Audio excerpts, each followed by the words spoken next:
Yeah నమస్తేనే. నమస్తే అన్న. ఏంటంటే ప్రజా సంగ్రామ యాత్ర ఎప్పుడు అయిపోయింది? ఇంకా టీ షర్ట్ మీద ఉన్నావు. అయితే అభిమానమే బండి సంజయ్ అన్న అంటే. ఆయన ఎక్కడో కరీంనగర్, ఆయన నువ్వేమో భువనగిరి. అయితే మాజీ ఆయన రాష్ట్ర అధ్యక్షుడు కదా, ఆయన కోసం మేము అంటే ఆయన ఉన్నప్పుడు ఓ ప్రజలకు ఊరూరుకు బీజేపీ బాగా తీసుకెళ్ళిండు. ఆయనతోటి మేము ఇట్లా అంతమందికి గతంలో మా అన్న చెప్తేనే ప్రతి రైతులు కానీ ఎవరైనా సరే ఎక్కడ వెళ్ళినా కానీ గరీబులను కానీ ఏడ ఏడ ఎవరికి గరీబులకు ఏమైనా కూడా ఆయన వెంటనే స్పందించడం, అందుకనే మాకు అభిమానం. ఫస్ట్ అయితే మీ సంజయ్ అన్న అధ్యక్ష హోదాలో ఉంటే ఈరోజు అధికారం కదా మీ పార్టీ. చాలా అధికారం మీరు అన్నట్టు. ఏం తప్పు చేసిండే మరి, ఎందుకు తీసేసారు?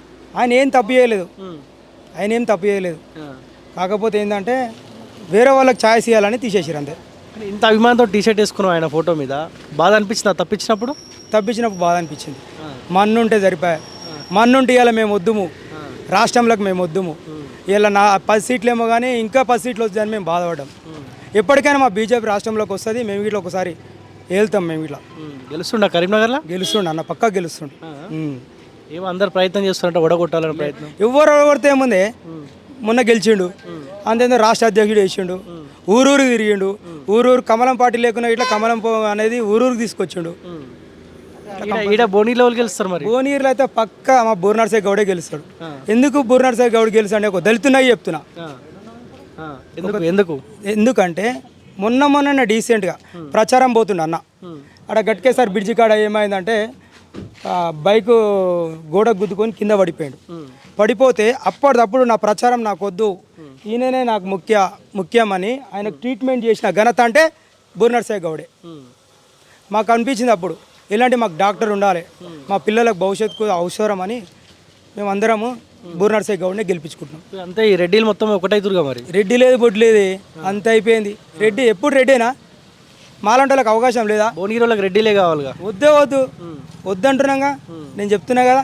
రెడ్డిలు అనేటోళ్ళు పైసల మట్టుకే, మాలాంటి గరీబులను దగ్గర తీరాళ్ళు. అదే పైసలు తీసుకొని వాళ్ళకి ఓటేసి వాళ్ళని గెలిపిస్తారు కదా, అప్పుడు వాళ్ళు ఉండొచ్చు. అప్పుడు నువ్వు అన్నట్టు రెడ్డిల రాజ్యం వచ్చింది కాబట్టి వాళ్ళు పైసలు ఇచ్చారు కాబట్టి మా పిచ్చి జనాలకు అర్థం కాదు కదా. ఇలాంటి బీసీని గెలిపించుకుందాము, ఈ పైసలు ఎందుకు, మాకు గరీబోళ్ళు కావాలి, గరీబోళ్ళని గెలిపించుకుందాము అనేది మా జనాలకు అర్థమవుతలేదు. చామల కిరణ్ ఎప్పుడన్నా చూసినాం అన్న దగ్గర, ఆయన ముఖం చూలే అని వాడు అసలు తెలియదు. ఆడు ఆ ఢిల్లీలో ఉంటాడట, ఆ ఢిల్లీలో ఉన్నాడు గీడేందుకు రాజకీయానికి. ఇప్పటికే ఆగమైంది. ఆయన గెలిపించుకోరు. 6 గ్యారెంటీలలో ఏది సరిగ్గా వేయలేదు. మళ్ళీ నరేంద్ర మోడీ నా మహిళలు ఇట్లా ఆగమవుతున్నాడు, మళ్ళీ ఏం చేసిండు, ఆయన వచ్చి మహిళల బాధ చూడలేక మళ్ళీ 100 రూపాయలు తగ్గించాడు. ఇప్పుడు చామల కిరణ్ గెలిపించుకుంటే రాజగోపాల్ రెడ్డికి ఓ మంత్రి వస్తుందంట, వాళ్ళు కష్టపడుతున్నారు ఆయన కోసం. లేదు, ఏ మంత్రి రాదు వాళ్ళకు, ఏది రాదు. ఇవాళ బుందల పడ్డట్టే, మళ్ళీ పైకి రారాలు. ఆడు మొన్న వచ్చి అన్నాడు, ఆడు గదమ్ముకోడు. ఒకడంట ఒకడంట కాంగ్రెస్ అంట, ఒకటి బీజేపీ అంట. నీకేం అవసరం అయ్యా, నీది మొత్తం ఉన్నది పోయింది, ఉంచుకున్నది పోయింది. ఈడికి వచ్చి నువ్వు ఒక టీఆర్ఎస్ ఒకడు బీజేపీ అనడం నీకేమో అధికారం ఉందని ఈడొచ్చి మాట్లాడుతున్నావు. జనాలు ఇప్పటికే నీకు సిగ్గు చెప్పారు, ఇప్పటికైనా గుర్తుంచుకో. క్యామలేష్ కూడా తెలియదు మీకు? క్యామలేష్ అని ముఖం చూసినా గండి వీళ్ళు ఉంది తల్లి. ఏమే ఆడు ఒకటే, వాడొచ్చి నేను ప్రచారం చేస్తున్నా, నేను చేస్తున్నా.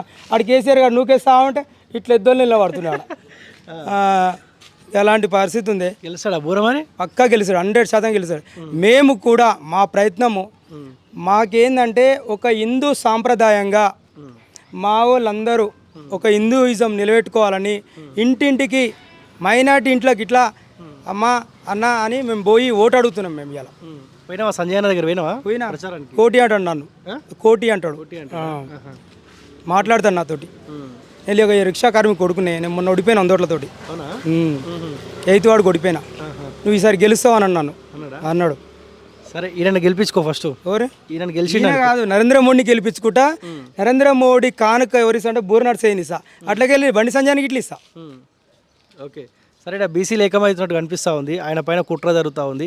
ఆయన కోసం కూడా 2-3 రోజులు పోయిరా. ఆయన గెలిస్తే ఎవరికి ఇబ్బంది వచ్చినా మాట్లాడతాడు ఆయన. కంపల్సరీ అన్న దగ్గరికి పోతా, అన్న గెలుస్తుండు, ఇక్కడ బూర్నర్సాయి గెలుస్తుండు. మొత్తానికి మళ్ళీ 3వ సారి నరేంద్ర మోడీ ప్రధానమంత్రి అవుతుండు.